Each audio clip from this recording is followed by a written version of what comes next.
இடைவிடா சகாயத்தாயிடம் மன்றாட்டு. ஓ இடைவிடா சகாயத்தாயே, நீர் அருள் நிறைந்தவள், தாராள குணமும் உடையவள். இறைவன் எனக்கு அளிக்கும் வரங்கள் அனைத்தையும் பகிர்ந்தளிப்பவள் நீரே. பாவிகளின் நம்பிக்கை நீரே.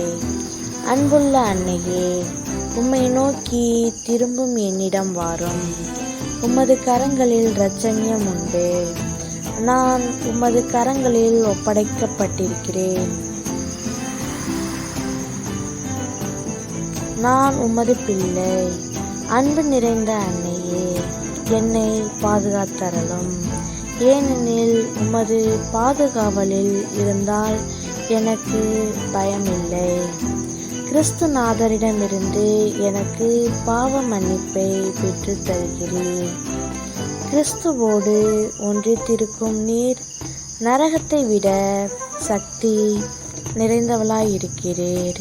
உமது திருக்குமாரனும் என் சகோதரருமான கிறிஸ்துநாதர் என்னை தீர்ப்பிட வரும்போது நீர் என் அருகில் இருப்பீர் என்று எதிர்பார்க்கிறேன்.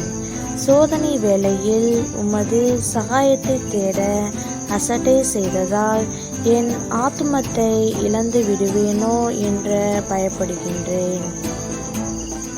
ஓ இடைவிடா சகாயத்தாயே, என் பாவங்களுக்கு மன்னிப்பையும் இப்போது நான் கேட்கும் தேவைகளையும் வேண்டிய வரத்தை இங்கே குறிப்பிடுக.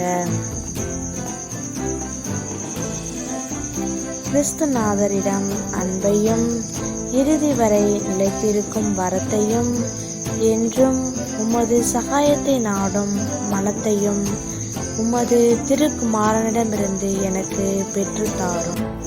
ஆமீன்.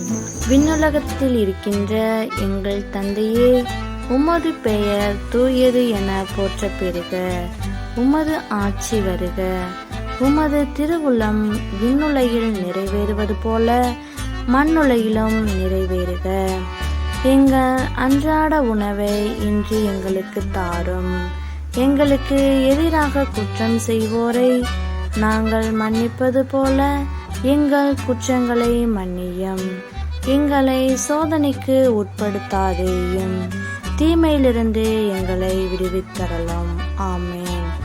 அருள்மிக பெற்ற மரியே வாழ்க. ஆண்டவர் உம்முடனே, பெண்களுக்குள் ஆசி பெற்றவர் நீரே. உம்முடைய திருவயிற்றின் கனியாகிய இயேசுவும் ஆசி பெற்றவரே.